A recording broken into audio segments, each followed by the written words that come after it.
sobre el uso indebido del sistema judicial contra personas defensoras en Latinoamérica, desafíos para la rendición de cuentas. Esta es una sesión organizada por el Centro de Información sobre Empresas y Derechos Humanos y por Protección Internacional. Pues la idea de esta sesión es que ahora entre las 3:20 y las 4:30 que nos encontramos, vamos a hacer un intercambio sobre la tendencia creciente de ataques en contra de personas y colectivos que defienden los derechos humanos en América Latina. Y estas otras formas de ataques que están teniendo lugar en la región ya han pasado de la tendencia a los ataques físicos, los ataques digitales contra las personas. Ahora se está utilizando otras formas que son la criminalización y las acciones judiciales abusivas contra la participación pública, conocidas también por las siglas en inglés SLAPP. Entonces ahora cada vez oímos más esa palabra de los SLAPP. Nos interesa mucho exponer y discutir cuál es el papel de los sectores empresariales mayormente involucrados en este tipo de acciones y los argumentos legales que se están utilizando contra quienes defienden derechos. También nos parece muy importante, aprovechando quienes integran este panel, relevar el papel de las personas defensoras de derechos humanos y de los colectivos que defienden los derechos humanos a lo largo del continente.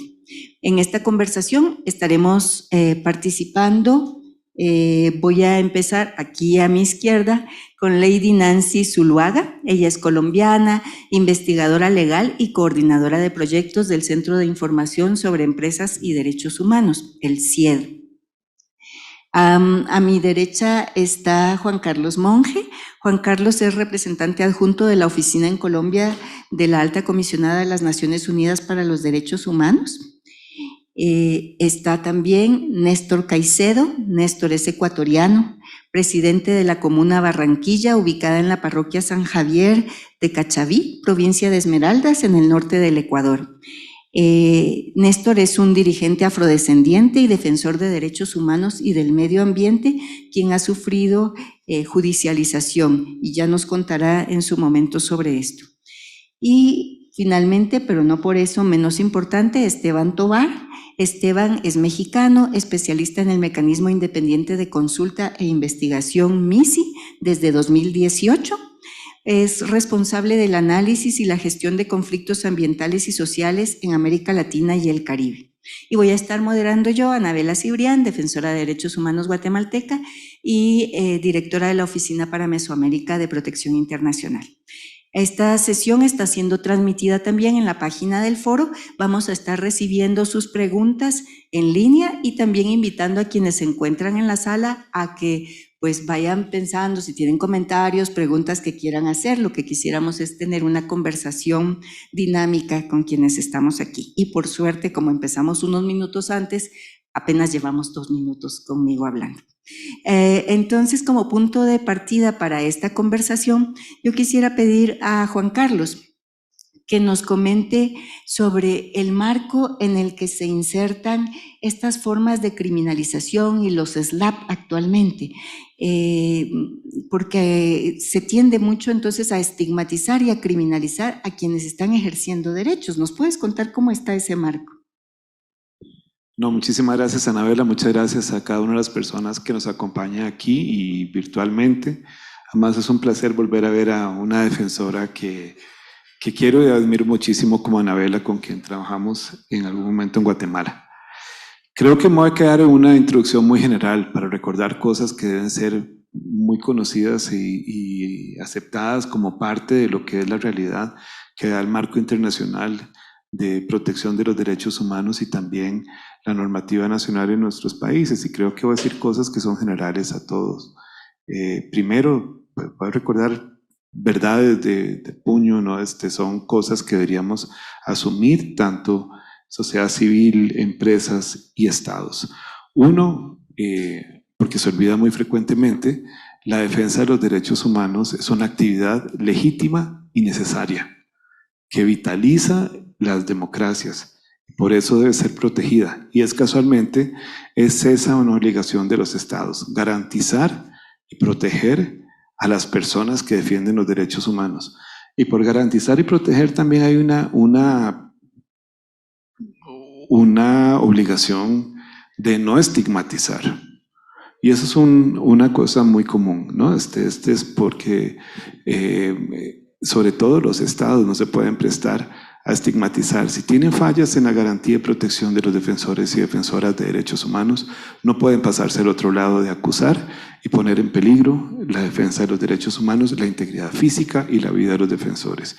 Y esto aplica también para las empresas, y más adelante tal vez me referiré un poco al caso de Colombia, que es del que puedo hablar en este momento, y en el marco de las protestas que se registraron el año pasado. Esto fue también un aprendizaje para empresas y para el Estado de los riesgos de estigmatizar en lugar de abrirse al diálogo y abrir oportunidades para fortalecer y proteger la defensa de los derechos humanos. Creo que como el panel dice aquí, uso indebido del sistema judicial contra personas defensoras en Latinoamérica, bueno, había cambiado un poco. Originalmente estaba más enfocado a aquellas personas que denuncian conductas que pueden ser violatorias de los derechos humanos a partir de la actividad empresarial. Me parece muy bien que ahora no tengamos tanta especificidad, porque lo que quería decir casualmente es la situación de derechos humanos o defensores de derechos humanos en nuestra región. Los rasgos característicos de la situación actual aplican a todos los defensores y defensoras en las diferentes categorías, y tal vez más adelante, cuando pueda hablar del caso de Colombia, podríamos ver a quienes afecta con mayor rigor y con mayor dureza. Solamente quisiera decir algo por el título del uso indebido del sistema judicial. Voy a decir una cosa muy genérica y que creo que muchos compartirán, es que lo que hemos visto en Colombia, en Guatemala, en otros casos, es que el impulso de las investigaciones, cuando el defensor de derechos humanos es denunciante o es denunciado, es muy distinto. Y no sorprendentemente, funciona mucho más rápido cuando es denunciado por faltas de diferente tipo o por la comisión de algún delito, pero los casos de amenazas y muertes de defensoras y defensores de derechos humanos normalmente tienen un ritmo de investigación particularmente lento. Finalmente, para no tomar tanto tiempo, quiero decir, cuando hable particularmente de la situación en Colombia, en los últimos años creo que hemos tenido una tendencia a contar las muertes y las amenazas, y casi que hay una competencia entre países. ¿Qué país es más difícil para la defensa? Si es México, si es Guatemala, si es Honduras o si es Colombia. Y creo que reducir los derechos humanos. Cambiamos de micrófono. Ya, ok. Ya creo que ya volvió. Reducir la situación de amenazas, agresiones y muertes violentas, homicidios de defensores de derechos humanos a las cifras, es ocultar una tragedia mucho más profunda que tiene implicaciones a nivel familiar, a nivel comunitario, y tiene un impacto profundo también en la sociedad como tal. Así es que si lo reducimos a cifras, no solamente perdemos la perspectiva, una persona es mucho, 10 es demasiado, 100 es inaceptable, y de ahí para arriba sigamos poniéndole adjetivos. Si lo reducimos a un conteo de cifras, estamos banalizando una situación que es muy importante y merece, otra vez, como decía, gracias, Néstor, que el Estado asuma su responsabilidad, su obligación de garantizar y proteger, y que las empresas tengan en la aplicación de su debida diligencia una postura correcta, que es proteger la defensa de los derechos humanos en los ámbitos en los que trabajan. Y perdón porque me pasé un poquito más de la cuenta. No, al contrario, muchas gracias, Juan Carlos, y por traernos esta parte humana, ¿verdad? Porque ciertamente a veces leemos en los informes de la Oficina del Alto Comisionado, por ejemplo, en Guatemala hay una organización campesina, el CCDA, que en uno de los últimos informes se reportaba que tenía 800 de una sola organización, 800 campesinos criminalizados. Ya llegaron a 1000 el año pasado, pero no es una cosa de cifras, es que una persona criminalizada por defender derechos humanos ya debería preocuparnos. Voy a ir con Lady, porque el centro hizo un estudio muy interesante en toda la región y en el mundo en realidad. Entonces, si nos puedes contar cuál es ese panorama que se está viviendo en términos de criminalización y de SLAPs. No, muchas gracias, Anabela, y un gusto para mí estar el día de hoy representando al Centro de Información. E igualmente gracias a los organizadores de este foro por abrir este espacio tan importante para hablar sobre la situación de las personas defensoras de derechos humanos.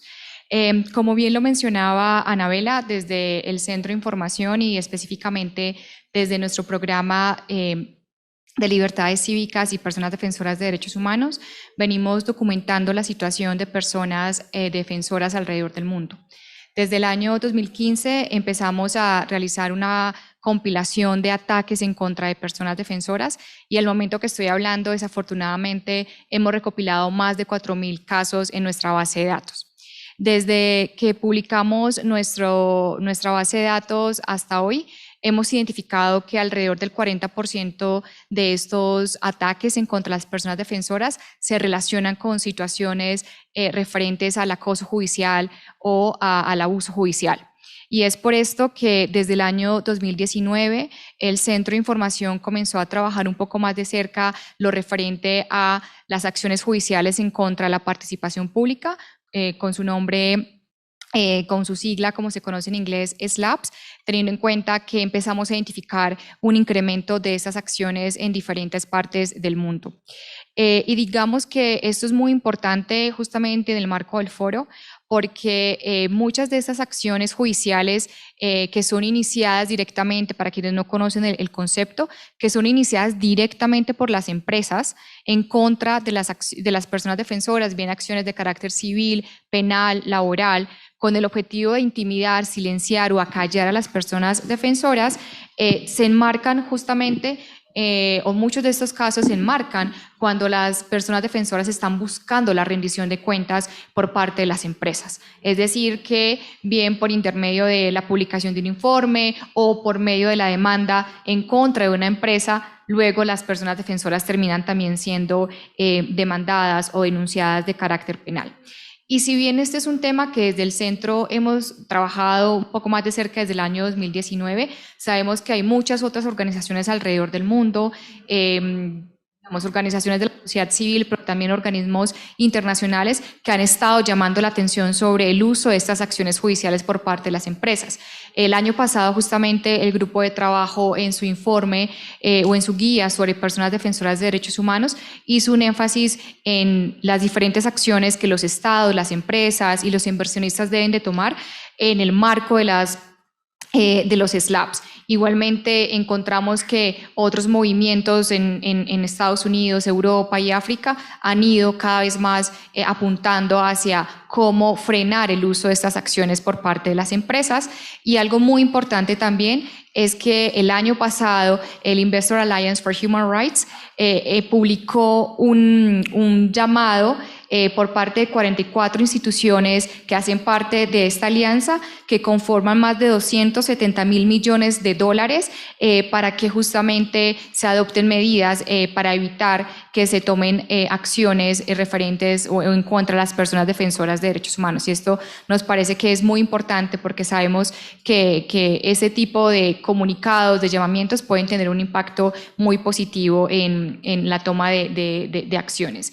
Y en el contexto específico de América Latina, justamente es una de las regiones del mundo no solamente más afectados por el uso o por de ataques a personas defensoras, pero también es una de las regiones que hemos identificado como la más preocupante en cuanto al uso de SLAPs. En nuestro informe justamente que publicamos en febrero de este año, identificamos 149 casos que tienen estas características de ser acciones iniciadas por empresas con el objetivo de intimidar, silenciar o acallar a las personas defensoras. En nuestros datos identificamos que Honduras, Perú, Guatemala y México son los países que se encuentran más afectados por ese tipo de acciones, pero recientemente hemos también encontrado muchos casos en Chile, por ejemplo, en Argentina, y sabemos que nuestros datos solamente son una pequeña muestra de lo que está sucediendo en este tema. Algo también muy importante para resaltar es que la gran mayoría de estas acciones judiciales tienen un contenido penal, es decir, las empresas inician denuncias penales directamente en contra de las personas defensoras. Entonces, de estos 149 casos que les mencionaba, justamente 139 de estos tienen esta característica de ser acciones de carácter penal, lo cual es muy alarmante cuando hablamos o cuando tenemos en cuenta que acciones de carácter penal pueden involucrar penas privativas de la libertad o incluso muchas de las personas defensoras enfrentan estos procesos aún en privación de la libertad. Aunque realmente sabemos que lo penal en nuestras regiones es bastante predominante, también al menos en nuestra investigación encontramos 10 casos que tienen este contenido civil donde las empresas inician demandas en contra de las personas por altas sumas de dinero. Y seguramente Néstor más adelante nos podrá comentar de su experiencia en el caso de Ecuador, justamente en este contexto de una acción civil. Muchas de estas acciones penales y civiles, digamos, son relacionadas con difamación, con instigación a delinquir, con daños en contra de la propiedad de la empresa, con instigación a la huelga o con muchos delitos que justamente tienen un componente o se relacionan con la limitación a la libertad de expresión y a la asociación. Y algo justamente que mencionabas, Anabela, al principio, es cuáles son los sectores empresariales como más vinculados con ese tipo de acciones. Y en nuestra investigación encontramos que la minería es uno de estos sectores que más se vincula junto con la agricultura y la ganadería. Y dentro de este concepto de la agricultura, por ejemplo, los temas de palma de aceite también como que resaltan o tienen como un valor muy importante en nuestros datos. Sé que ya estoy como un poquito pasada como del tiempo, pero simplemente quería como llamar la atención sobre algunas conclusiones que hemos tenido en nuestro informe. Igual la invitación es de consultarlo, está en nuestro sitio web. Y básicamente es que estas acciones judiciales o los datos que tenemos en el centro de información son solamente la punta del iceberg. Sabemos que hay muchos otros casos que están ahí y que cuando hablamos de este concepto, que para América Latina es un poco más nuevo dentro de este SLAPS, realmente, digamos, hay muchos casos que están ahí y hay una dificultad para documentarlos, porque una de las grandes dificultades es justamente que las personas defensoras algunas veces sienten miedo de denunciar o de llamar la atención sobre sus casos, porque a su vez pueden sufrir otras formas de ataques. También sabemos que hay una captura corporativa por parte del Estado y que muchas veces estos casos no salen a la luz y que en otros casos hay una falta de información sobre lo que realmente está sucediendo. Creemos también que es importante tener en cuenta que cuando hablamos de estas acciones judiciales en contra de la participación pública, es una forma de ataque que suele también estar acompañada de otras formas de ataque, intimidaciones, amenazas, hostigamientos e incluso en muchos casos, desafortunadamente, con asesinatos. Entonces, creo que ya como para ir cerrando, como una de nuestras grandes conclusiones es que los SLAPS es realmente un uso abusivo del sistema judicial. Es decir, las empresas están tomando el papel que debería tener el Poder Judicial justamente para hacer rendir cuentas a las empresas como en una postura opuesta, es decir, para criminalizar y para intentar silenciar y acallar a las personas defensoras a los derechos humanos. Es decir, al final los recursos públicos que deberían de utilizarse para hacer rendir cuentas a las empresas se están usando de una manera inadecuada. Así que creo que esto es un llamado muy importante de cómo al ser un abuso del sistema judicial, los estados tienen que realmente tomar medidas adecuadas para evitar que las empresas usen de manera abusiva lo que se supone debería de utilizarse de otra manera. Muchas gracias, Lady. Pues a mí me gustaría mucho que tuviéramos un espacio para escuchar a Néstor. Ya que tú nos contabas también sobre cómo se ha vivido y estos sectores, entiendo que la empresa que hace esta acusación contra Néstor es una empresa de palma, ¿no es cierto? Entonces, y también en distintas regiones de Guatemala, la palma aceitera está produciéndose con daños a los derechos humanos de las personas y con criminalización de quienes denuncian esos daños. Si nos puedes contar tu experiencia, Néstor. Muy buenas tardes con todos. Mi nombre es, como ya lo ven, Néstor Caicedo, de Ecuador. Primeramente quisiera agradecerle a Dios por permitirme estar en este momento acá y también agradecerle a las Naciones Unidas por esta grata invitación para hacer conocer muchas cosas que el mundo no sabe. Siempre cuando cuento estas historias, muchos creen, no dicen, dicen historias y piensan que son historias, pero de verdad que esto es lo real, lo que vivimos, especialmente en mi país. Y pienso que este sistema está casi a nivel mundial porque todas las empresas y todo directamente los países, los gobiernos, tienen como esa misma metodología. De verdad es que nosotros en Esmeraldas, la provincia de Esmeraldas, Cantón San Lorenzo, parroquia San Javier de Cachaví, es un pueblo abandonado especialmente por el gobierno. Y ahí nosotros tenemos una organización que se llama Comuna Afroecuatoriana Barranquilla de San Javier, que esa es creada para proteger el territorio, proteger la naturaleza y los derechos humanos. Y de ahí se van a desprender muchas preguntas. Nosotros, por reclamar a la empresa Energy Palma nuestro derecho, hemos sido oficializados. De verdad que hay muchas cosas que contar sobre la empresa Energy Palma, pero hay veces toca resumir como para que las cosas se sepan qué es lo que pasa, ¿sí? Y nosotros hoy en día nos encontramos oficializados de la empresa Energy Palma por una suma de $151,000, algo irónico, que igual nosotros nos hacemos la pregunta, ¿y por qué nosotros tenemos que pagar si ellos se encuentran en nuestra tierra? Más bien ellos deberían pagarnos a nosotros, pero el Estado ecuatoriano, las leyes del Estado ecuatoriano están bastante infectadas de la corrupción y del poder. Es decir, que el Estado protege a las empresas para que ellas hagan lo que bien les parezca, ¿sí? Es decir, en el momento que a nosotros nos comienzan a vulnerar el primer derecho, ya vulneran todo.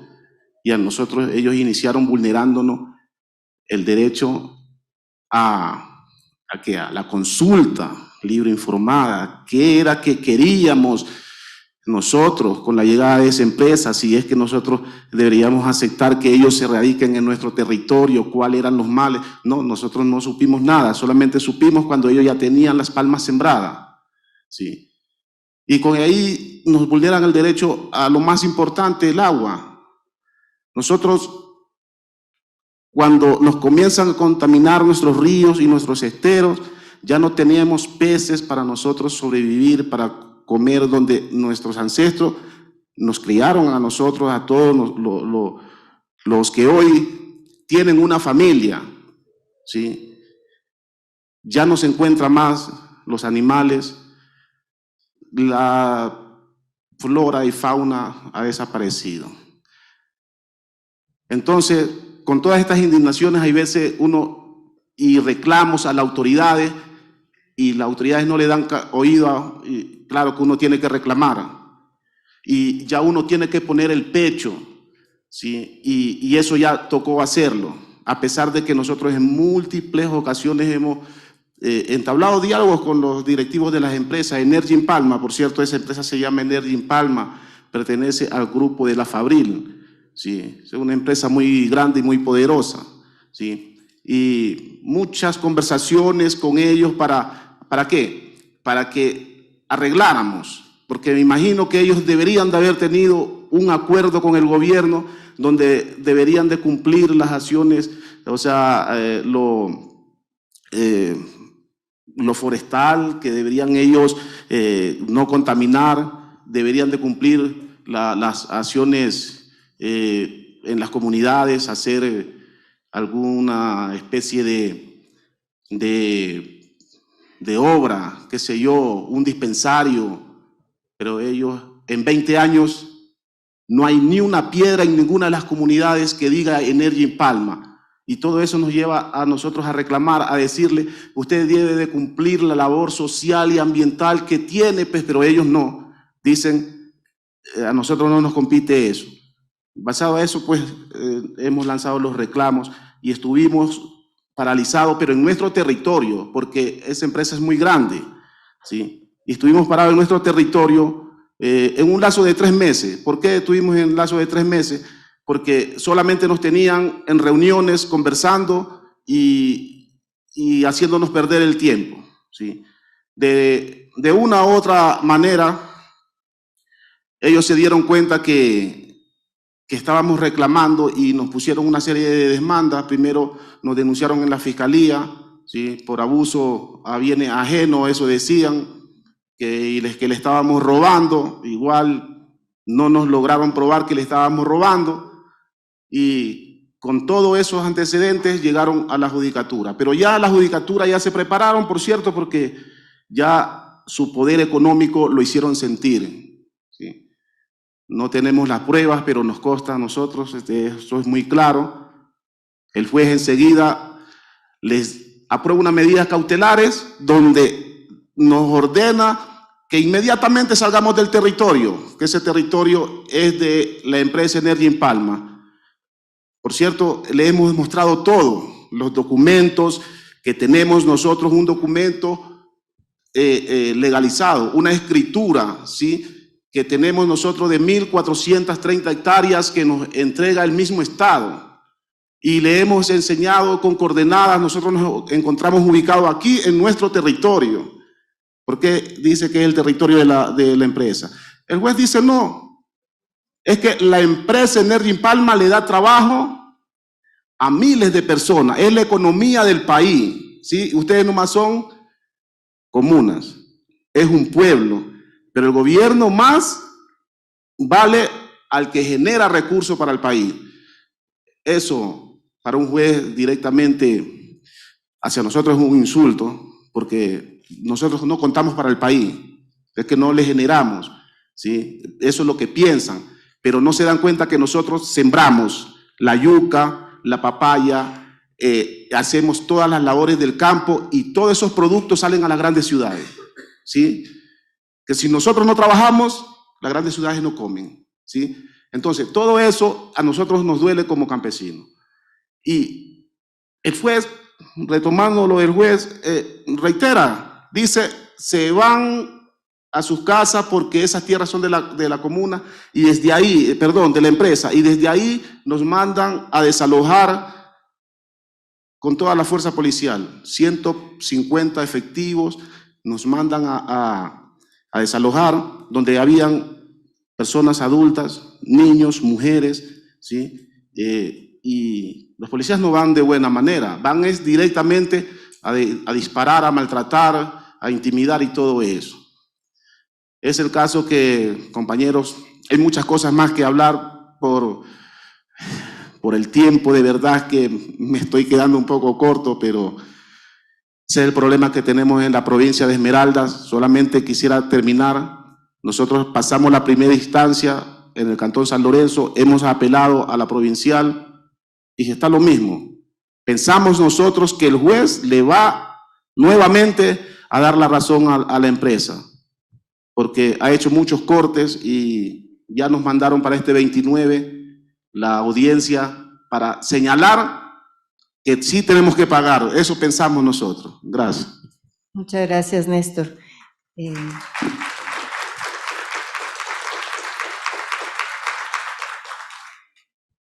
Tal vez antes de, bueno, quiero preguntarte algo más, Néstor, y luego vamos a abrir el espacio para que también las personas en la sala puedan comentar brevemente o hacer alguna pregunta. Pero, Néstor, ¿qué impactos están viviendo ustedes en la comunidad a raíz de esa acción judicial que tuvo la empresa? Y de una vez te pregunto a ti para ver yo más, ¿qué impactos tienen ese tipo de acciones en los derechos humanos en general? Entonces, Néstor, por favor, eso sí un poco breve, al igual que tú, Lady. Bueno, sí, el impacto más grande que tenemos en la empresa es la ruptura social.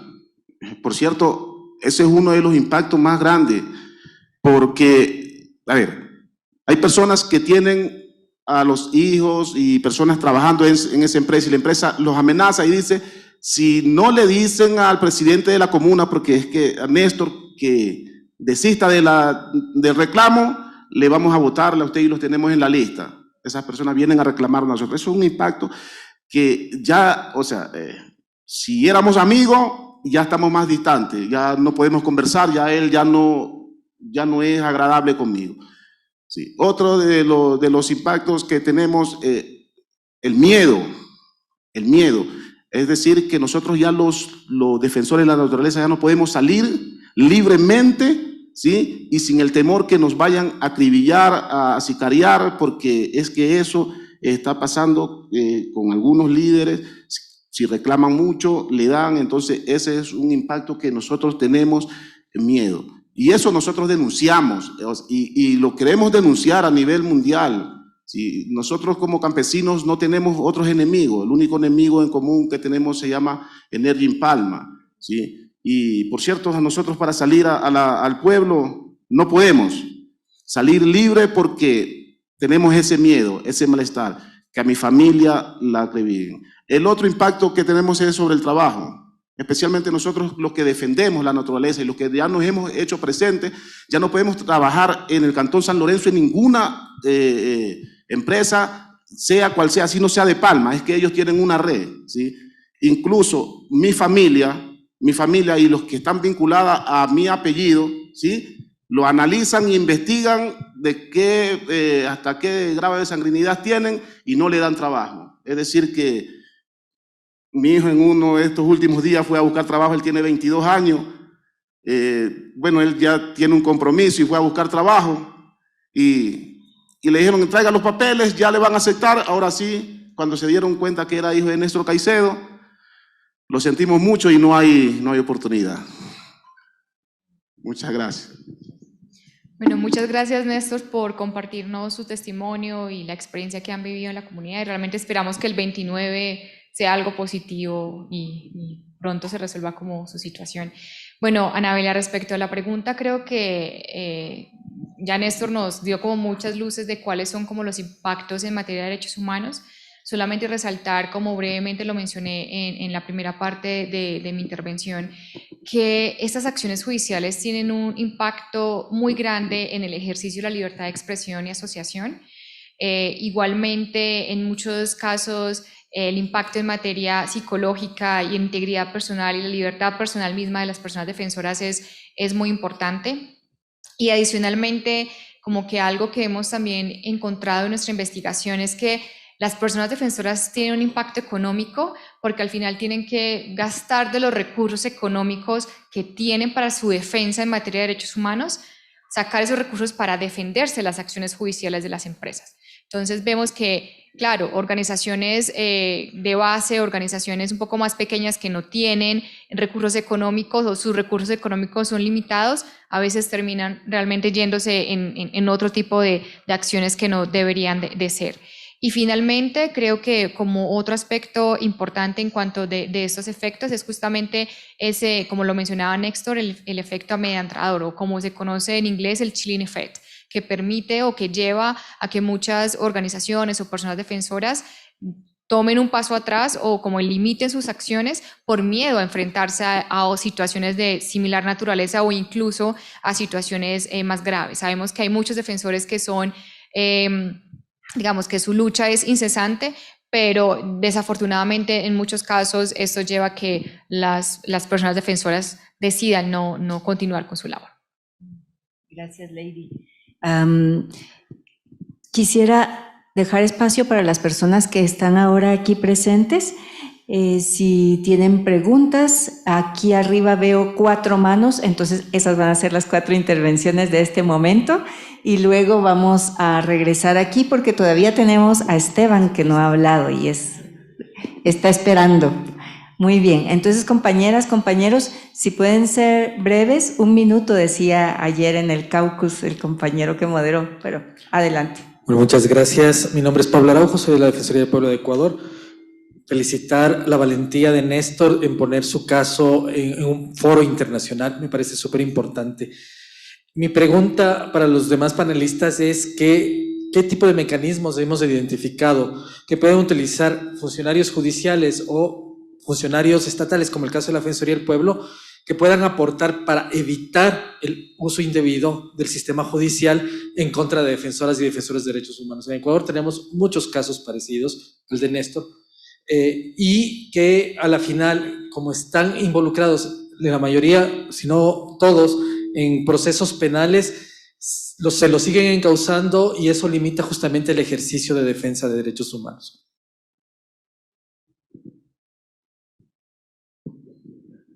Buenas tardes, agradecer el espacio. Yo creo que todo lo que desde esta mañana hemos escuchado atentamente, y ustedes me disculparán, estamos con unas ideas paliativas, pero no estamos tratando el asunto de fondo y estructural. Y desde el movimiento indígena, especialmente de toda Latinoamérica, yo soy colombiano, de la UNIC, quisiéramos señalar 2 cosas centrales. 1, tengamos un diálogo sobre el modelo de desarrollo de economías realmente, que es el problema central. ¿Y por qué es el problema central? Porque allí se anclan todas las empresas y todas las economías. Y desde esa perspectiva, hablar que el sistema... Mira, aquí lo que hay en el mundo es una puerta giratoria. Los mismos gobiernos son los dueños de las empresas. Entonces, los mismos que están en el sistema judicial son los dueños de las empresas. ¿Cómo realmente pueden hacer juez y parte en la definición equitativa en la aplicación de la justicia? Eso no lo podemos creer. Entonces, vámonos al diálogo serio, responsable, para generar de verdad la visión, porque aquí hay visiones. Por ejemplo, el mundo indígena, tenemos una visión de desarrollo. Ustedes, el mundo occidental, también tiene esa visión de desarrollo, pero eso es lo que no se ha puesto en diálogo. De tal modo, la invitación nuestra es esa. No un diálogo paliativo, sino un diálogo serio y responsable. Disculpen realmente que les digamos eso. Muchas gracias, compañero. Muy bienvenido el comentario. Y también les recuerdo que estamos hablando sobre este uso indebido del sistema judicial contra las personas defensoras. Entonces, también si quieren plantear algo concreto con respecto de ese uso indebido del sistema judicial, adelante. Muchas gracias por los comentarios. Bueno, muy buenas tardes para todos y para todas. Mi nombre es Edgar Alape Moreno, yo soy del pueblo indígena Pijao, ubicado en el departamento del Tolima. Hago parte del equipo de apoyo político y jurídico de la Consejería Mayor de la Organización Nacional Indígena de Colombia. Nosotros venimos de hacer un ejercicio el día de ayer. Yo en parte estaba haciendo la coordinación del caucus indígena, organizado en el Quimi Pernía de la UNIC, y allí discutimos varios aspectos, pero me llama mucho la atención el tema, porque cuando los estados están cooptados, no solo por el narcotráfico, la corrupción y el crimen organizado, también están cooptados por las empresas que tienen un componente criminal. Y aquí es cuando ocurre el uso no solamente de la justicia, sino de todo el aparato de los estados. Para referirme que no es solamente la persecución judicial, lo que nosotros llamamos aquí, tristemente, los falsos positivos, que son 6.402 asesinatos, mal llamados falsos positivos porque son ejecuciones extrajudiciales, pero también le damos un nombre a esa persecución judicial a los líderes ambientales y defensores de derechos humanos como los mal llamados falsos positivos judiciales. Y es que no es solamente la justicia, que pues aquí nos estamos refiriendo a acciones penales, es también disciplinaria, es también fiscal, es también administrativa. O sea, todos esos componentes del Estado, o sea, los ponen al servicio de la persecución de los líderes ambientales, defensores de derechos humanos y líderes sociales, en este caso también líderes indígenas. El tema es el siguiente. El compañero Higinio hablaba de una puerta giratoria. Una puerta giratoria que cuando los gerentes o directores de empresas multinacionales son gerentes, después resultan ser ministros o hasta presidentes. O sea, ¿cómo regular? Porque también es el deber ser, ¿cómo regular esa puerta giratoria, esa movilidad de esas personas, ¿sí? Digamos, en escenarios donde se toman decisiones que ponen en riesgo la vida de los seres humanos, ponen en riesgo la soberanía nacional, ponen en riesgo el riesgo de los territorios de los campesinos, de los afros, de las comunidades indígenas. Entonces, o sea, ¿cómo entrar a proponer regulaciones concretas y reales para que esta situación no se siga dando? Muchas gracias. Tenemos, perdón Rigoberta, tenemos dos manos que se le habían levantado, una mano más aquí, ¿verdad? La compañera de Celeste, luego Josefina, la señora Josefina, y una última intervención también de Rigoberto Juárez, muy breves, por favor. Entonces, la compañera que también estuvo en el caucus ayer, si pueden ser breves para que puedan hablar más personas. Bueno, nosotros confirmamos el tema de el involucramiento del sistema judicial en los conflictos, el fortalecimiento de las empresas, en la medida en que, como podemos ver, el acuerdo de paz, la JEP ha tratado de que en el tema de verdad, justicia y reparación, muchas personas involucradas, tanto paramilitares como de la guerrilla, dijeran la verdad sobre empresas involucradas en estos aspectos. Pero nos hemos encontrado con la gran sorpresa de que a muchas personas, incluidos narcotraficantes, se los han llevado para Estados Unidos para que no digan la verdad. Por lo tanto, lo único que podemos saber es lo que se ha manifestado en las declaraciones que han hecho estas personas, tanto en la JEP como en Estados Unidos. La pregunta es cómo hacer que esta parte judicial realmente obligue, porque a las empresas, si hay una afectación económica, si hay una obligación económica, tocando el bolsillo, como dice el gobierno, tocando el bolsillo de los colombianos, la gente se toca. Tocando el bolsillo de las empresas, también se toca. Hay muchas empresas que en el conflicto han participado en el desalojo de muchos pueblos indígenas y afros y de muchas comunidades en Colombia. Nos preocupa en este momento que se va a luchar por la implementación del acuerdo de paz, la lentitud en el tema de clarificación de tierras, que es un conflicto de Colombia y es un conflicto, creo que en otros países de América Latina, que requieren la urgencia para resolverse porque en eso se está basando el sistema judicial para despojar, fortalecer las empresas, el posicionamiento de empresas multinacionales y despojar la población que está ahí por no poseer un título de propiedad colectiva o individual. Entonces la pregunta es, ¿cómo se estaría fortaleciendo este aspecto? En el otro aspecto del fortalecimiento de las empresas, yo fui víctima personal, yo fui congresista en un reemplazo temporal de un representante por un departamento del Tolima, y me vi perseguida, se me dañó la hoja de vida, no puedo pasar hoja de vida porque me la rechazan, no, llevo hartos años siendo trabajadora independiente, gracias a Dios que mi esposo es abogado, y pues logré ser profesional por la liquidación de Telecom.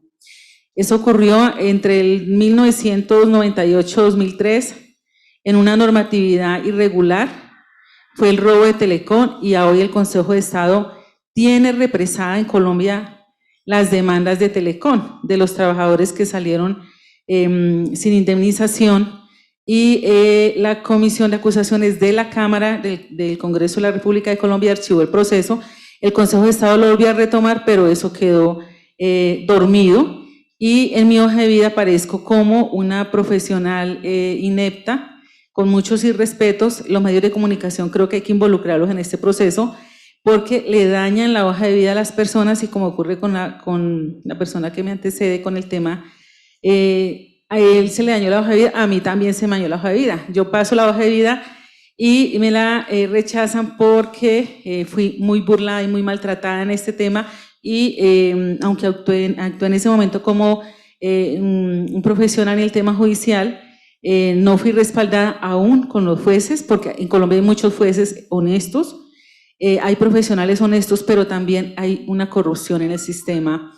Pienso que eso se puede cambiar con el tema de la movilidad en el sistema judicial.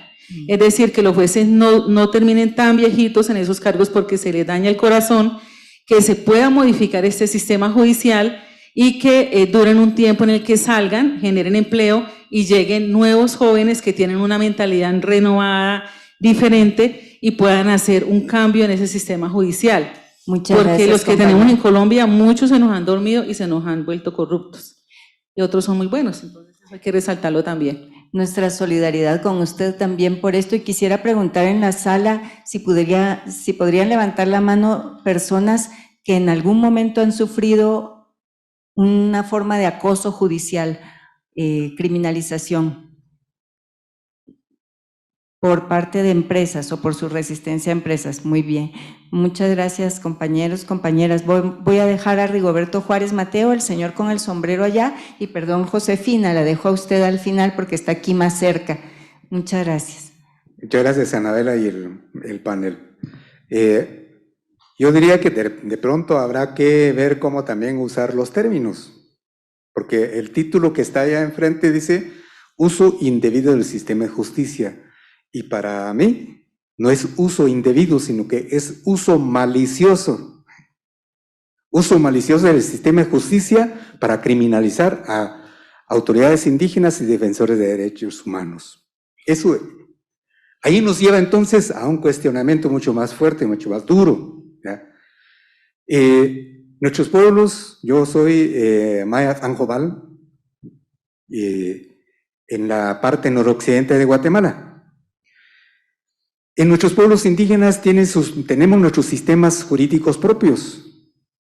¿Será que tanto las empresas, los funcionarios públicos u otros que han violentado nuestros derechos se van a permitir ir a nuestros territorios para que sean juzgados en el mecanismo propio de los pueblos indígenas? No lo van a hacer. Y es ahí donde entonces vuelve la criminalización, porque nosotros hacemos uso de nuestro sistema propio, entonces ustedes son criminales. Entonces nuestros sistemas son criminales, en cambio el suyo, que si verdaderamente son criminales, resulta ser que pueden cometer cualquier acto criminal en contra de nuestros pueblos y nadie los va a juzgar.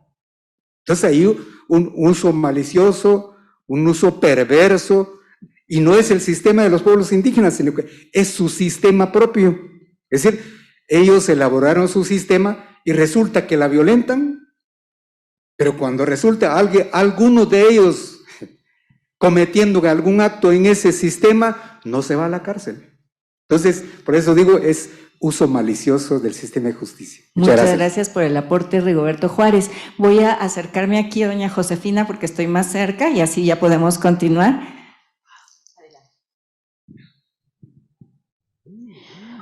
Muchas gracias, buenas tardes. Primeramente quiero agradecer a Naciones Unidas que me han dado esta oportunidad a través de nuestros aliados de derechos humanos y la cual me encuentro en este espacio. Para conocimiento de todos, me llamo Josefina Tunqui, soy ecuatoriana de nacionalidad Shuar de la Amazonía, ubicado mi territorio, mi organización en la Cordillera del Cóndor y entre Bosque Protector Cutucú-Xaymit, que abarca hasta el Perú. Bien, quiero hacer una pregunta. Antes de nada, que bueno, pues también los indígenas somos nacionalidades muy autónomos que tenemos nuestros derechos como seres humanos habitando en el mismo planeta Tierra. Y dentro de eso, quiero hacer una pregunta, porque eso es lo que se ve bien claro. En todas las demandas, denuncias que hacemos, cuando nosotros, en calidad de mi persona, yo defiendo los derechos humanos, yo defiendo la vida, yo hablo por el bosque, defiendo el agua, porque el agua que todo nace del Ecuador van hacia el sur, en países vecinos como el Perú, y todas las poblaciones, nacionalidades que están ubicadas en la Amazonía. Y por esas situaciones, tengo que estar perseguida por las empresas extractivas a cielo abierto, que es lo más triste.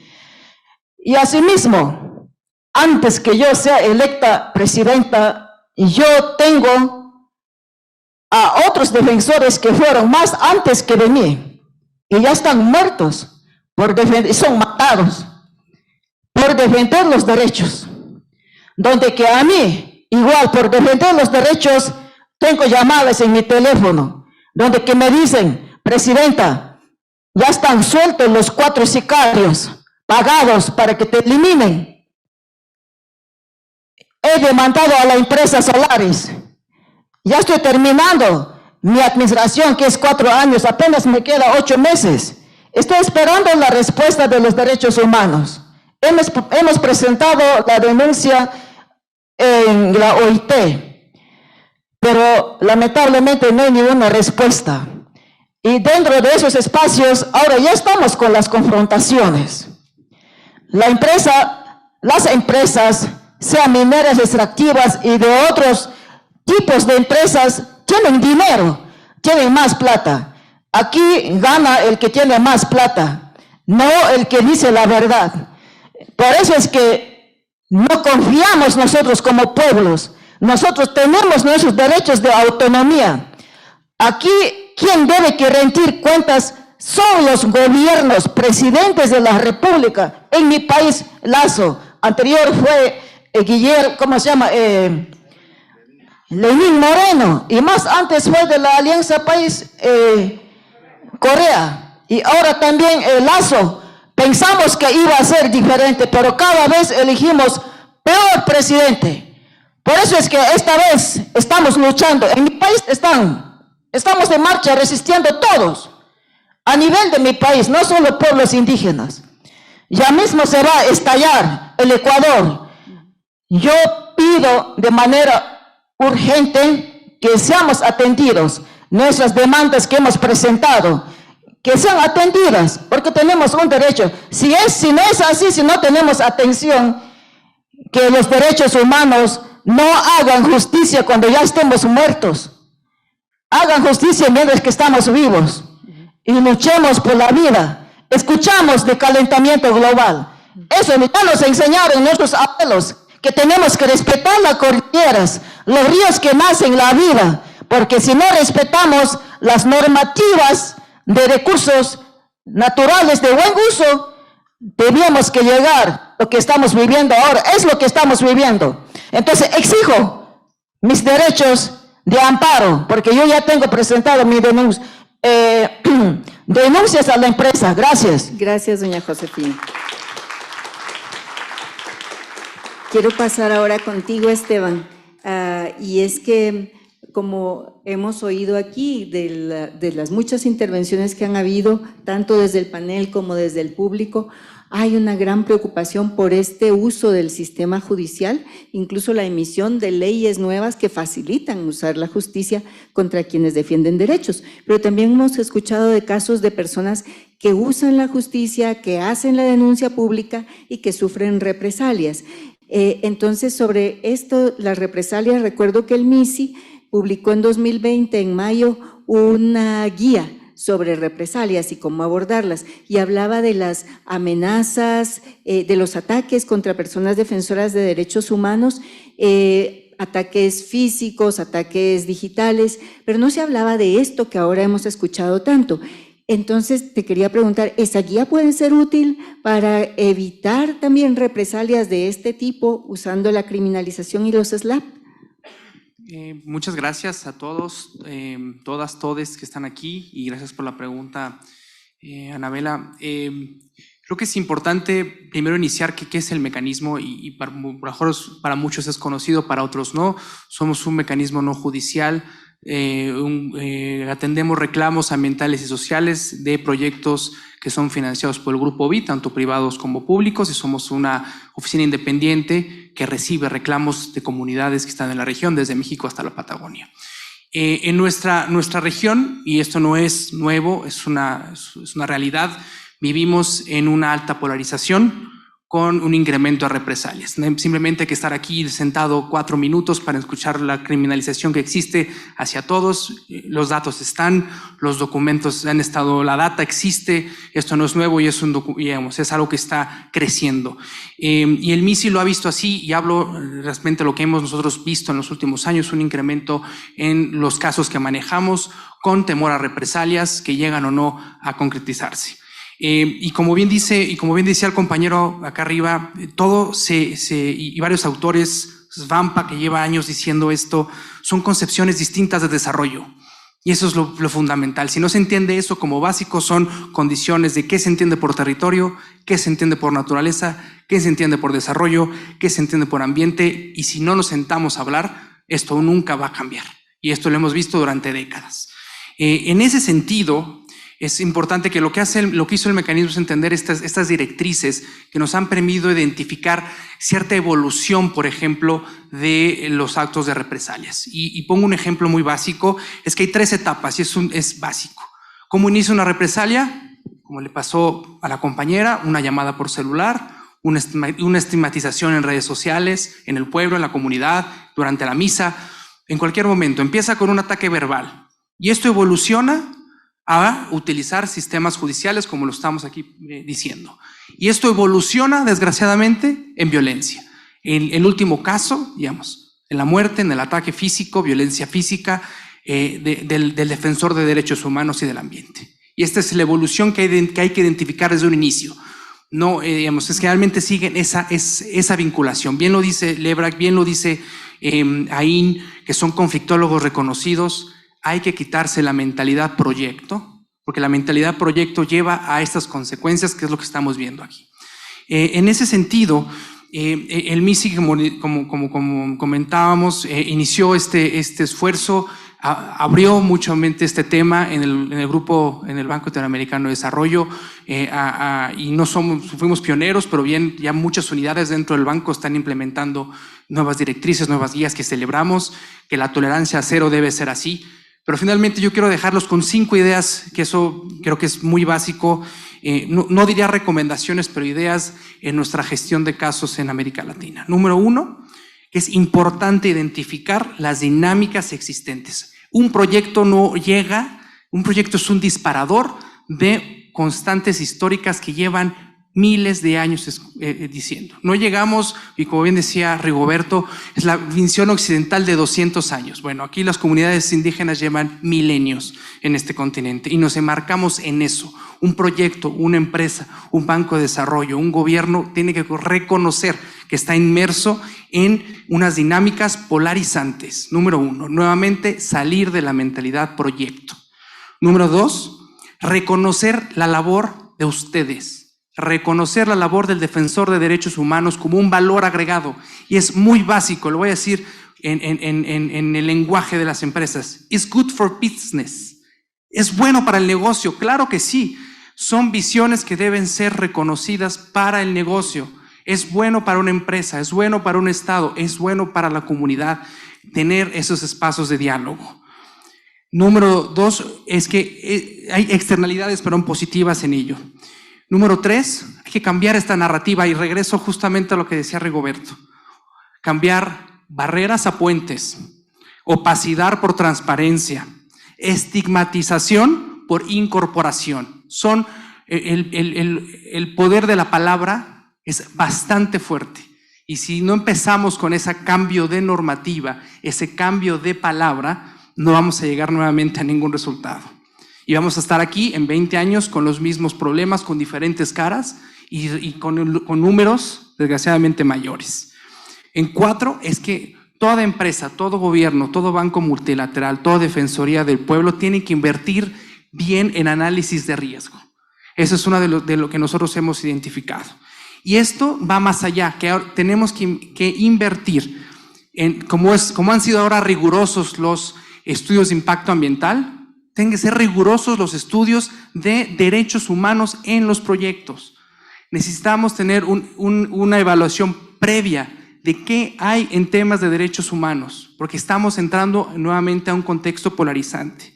Es importante tener la rigurosidad de que las empresas están cumpliendo o no con los derechos humanos. Y por último, y cierro con esto, ser consciente de las limitaciones que las mismas empresas, el mismo Estado tiene y los mismos mecanismos como nosotros. Ahora el MISI no tiene la capacidad de proteger, no tiene la capacidad ni el mandato de hacerlo, pero sí puede generar alianzas con diferentes organizaciones que lo pueden hacer. Igual las empresas deben de reconocer las limitaciones que tienen y con esas limitaciones trabajar para adelante. Si estas 5 cosas no se favorecen, sinceramente dudo que podamos avanzar en resolver de fondo, como bien decían los compañeros, estos temas.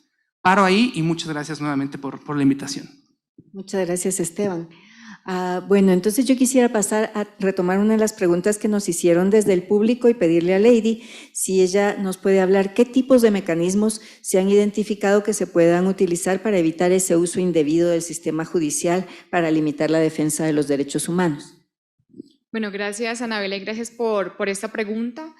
Creo que hay diferentes acciones que desde diferentes sectores se pueden implementar para abonar a que este tipo de acciones se reduzcan. Una de ellas, y específicamente que proviene desde los estados, es lo que tiene que ver con la implementación de leyes que primero no criminalicen o penalicen la libertad de expresión y la libertad de asociación. Creo que eso es básico, o que básicamente despenalicen aquellas que existen. Un segundo aspecto que también hemos encontrado como valioso y que justamente desde el Centro de Información tuvimos la oportunidad de hacer un espacio similar, no en América Latina, pero sí en Asia el año pasado, es la importancia de involucrar los diferentes operadores de justicia. Eso quiere decir que ese es un tema nuevo para la región desde este concepto de SLAPS, pero realmente la criminalización y el abuso del sistema judicial ha existido en nuestra región por siempre. Entonces, en ese sentido, es muy importante involucrar a los operadores de justicia, generar espacios de fortalecimiento, de capacidades, sobre todo en estándares de derechos humanos, pero sobre todo, y en ese tema específico de SLAPS, es cómo lograr identificar casos que tienen estas características específicas.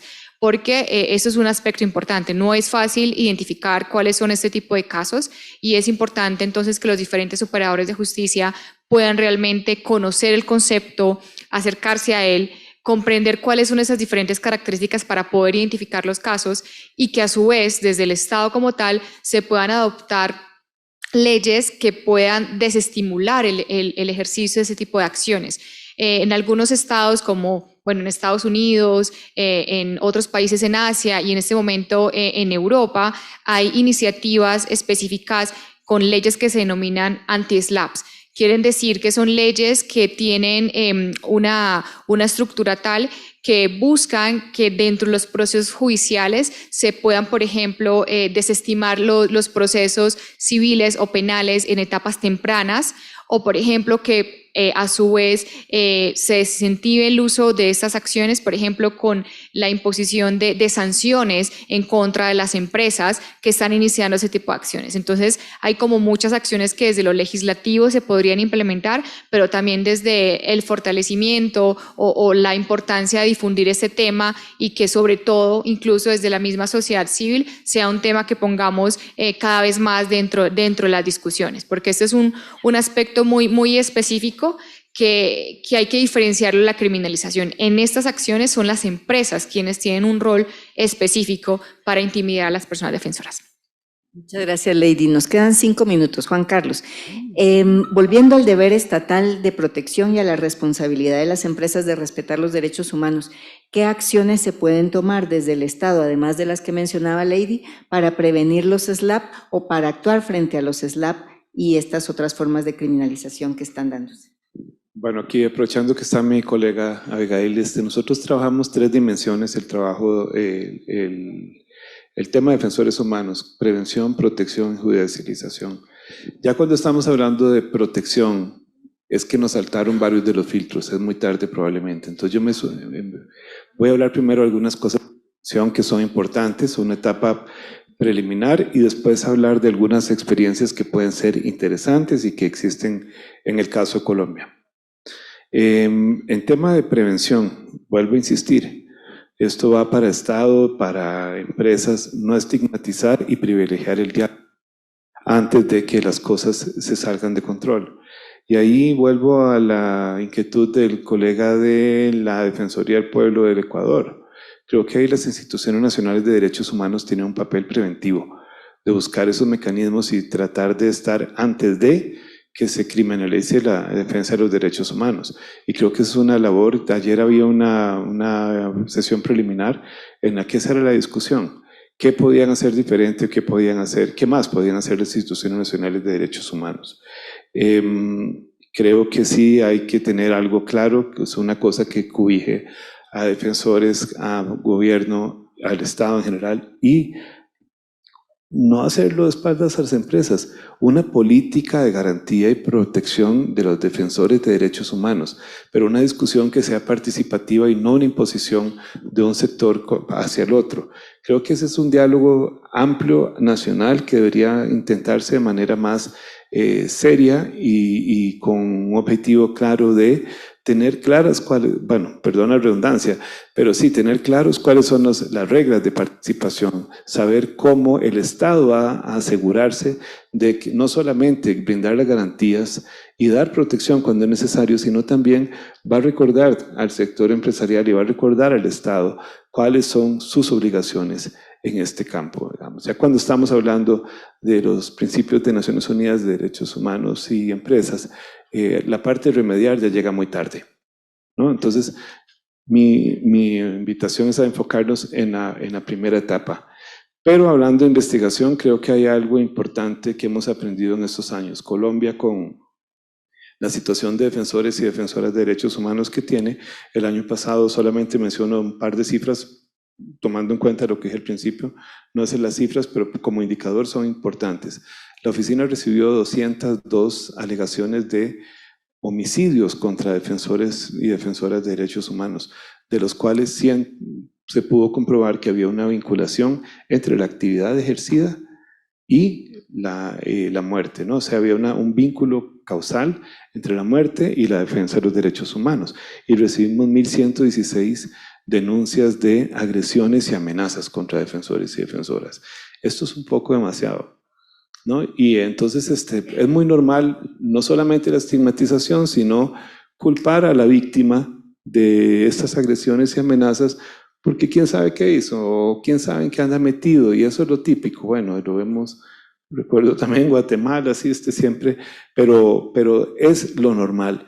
Y creo que aquí hay un avance importante que ha mostrado la Fiscalía General de Colombia, y es asumir de entrada, y eso es una directriz interna, asumir de entrada que cualquier amenaza, agresión o muerte de un defensor de derechos humanos lo es con ocasión de su actividad legítima de defensa, hasta que no se pruebe lo contrario, y no al revés.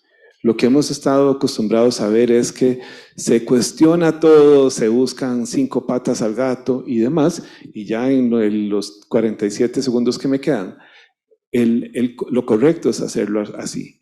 No importa cuánto tiempo tenga que investigar. Y además es bueno, también algo que hace la Unidad Especial de Investigación de la Fiscalía aquí, es la acumulación de causas. Porque no es lo que va a resolver la situación y lo que va a mejorar la situación no es resolver el caso, el 1 en 350, sino saber cuáles son las conexiones, cuáles son las verdaderas causas estructurales y cuáles son los vínculos que existen entre dinámicas de actores armados, agentes estatales, la actividad de las empresas, la dinámica de las comunidades y sus particularidades, para entender mejor cuáles son las soluciones y evitar, no solamente decir resolvimos un caso, sino evitar la muerte de defensores y defensoras. Muchas gracias, Juan Carlos. Hemos llegado ya al final. Hay varios asuntos que se levantaron aquí que también están vinculados con la impunidad de esos que usan el sistema judicial contra quienes están defendiendo derechos humanos. Será un asunto para seguir conversando en los diferentes espacios que tenemos. Entonces, muy agradecida. Me piden aquí que avise que hay un refrigerio inmediatamente después de esta sesión y también que a quienes no han recogido su almuerzo, pues que lo pasen buscando. Muchas gracias por todo y hasta pronto.